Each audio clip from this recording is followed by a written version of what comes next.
حضرت منصور بن حلاج رحمۃ اللہ علیہ، اللہ کے ولی، آپ مجلس میں بعض فرما رہے ہیں تو ایک بندے نے کھڑے ہو کر سوال کیا کہ 4 درہم مجھے ضرورت ہیں، مجھے وہ آپ دیں۔ تو آپ رحمۃ اللہ علیہ نے فرمایا کہ اس مجلس میں سے جو بندہ 4 درہم اس کو دے گا میں اسے 4 دعائیں دوں گا۔ تو ایک یہودی کا غلام کھڑا ہوا تو اس نے کہا حضرت یہ 4 درہم میں دیتا ہوں، آپ مجھے دعا دیں گے؟ فرمایا ہاں۔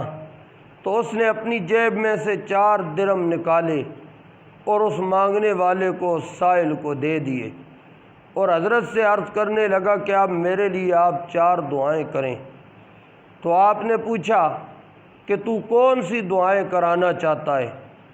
تو وہ عرض کرتا ہے حضرت پہلی دعا تو یہ کریں کہ اللہ مجھے اس غلامی سے آزادی نصیب فرمائے، دوسری دعا یہ کریں کہ اللہ تبارک و تعالی مجھے غنی کر دے، اور تیسری دعا یہ کریں کہ اللہ تعالی میری بخشش فرما دے، اور چوتھی دعا یہ کریں کہ اللہ تعالی میرا جو آقا ہے جس کا میں غلام ہوں اسے دولت ایمان نصیب فرمائے۔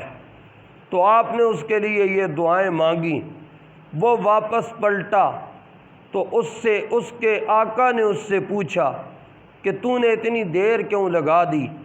تو وہ کہنے لگا کہ منصور بن حلاج رحمۃ اللہ علیہ کی مجلس وعظ جاری تھی تو میں اس میں شامل ہو گیا، تو ایک سائل نے سوال 4 درہم کا کر دیا تو میں نے 4 درہم اسے دیے، تو حضرت منصور نے مجھ کو 4 دعائیں دیں۔ پوچھا وہ کون کون سی دعا دی؟ تو کہنے لگا کہ میں نے پہلی دعا یہ کرائی کہ مجھے اللہ غلامی سے آزادی نصیب فرمائے۔ بادشاہ کہنے لگا جا میں نے تجھ کو آزاد کر دیا ہے۔ پوچھا دوسری دعا تو نے کون سی کرائی ہے؟ تو وہ کہنے لگا کہ میں نے عرض کی کہ میں غریب ہوں، اللہ تعالیٰ مجھے مالدار بنا دے۔ تو وہ کہنے لگا کہ جا ہم نے تجھ کو 4000 درہم دے دیے ہیں۔ تو اسے مالدار بھی بنا دیا اللہ نے۔ تو پوچھا کہ تیسری دعا تو نے کون سی کرائی؟ تو کہنے لگا کہ میں نے یہ دعا کرائی کہ اللہ تعالیٰ میری مغفرت فرما دے۔ تو اب بادشاہ کہنے لگا کہ یہ بات میرے بس میں نہیں ہے، یہ تو مالک کے اختیار میں ہے۔ پوچھا چوتھی دعا تو نے کون سی کرائی؟ تو کہنے لگا کہ میں نے یہ دعا کرائی کہ اللہ میرے آقا کو ایمان کی دولت نصیب فرمائے۔ تو اس نے فوراً پڑھا، اس کے آقا نے اشہد ان لا الہ الا اللہ واشہد ان محمدً عبدہ ورسولہ، اور مسلمان ہو گیا۔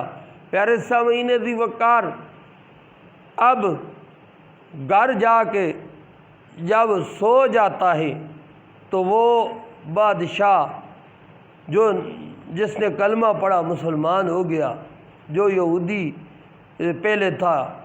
پہلے یہودی تھا، اور اس نے غلام کو آزاد بھی کیا، اسے مال بھی دیا، تو ایک بات رہ گئی تھی، وہ تھی بخشش والی، جو اس نے کہا تھا کہ میرے اختیار میں نہیں ہے۔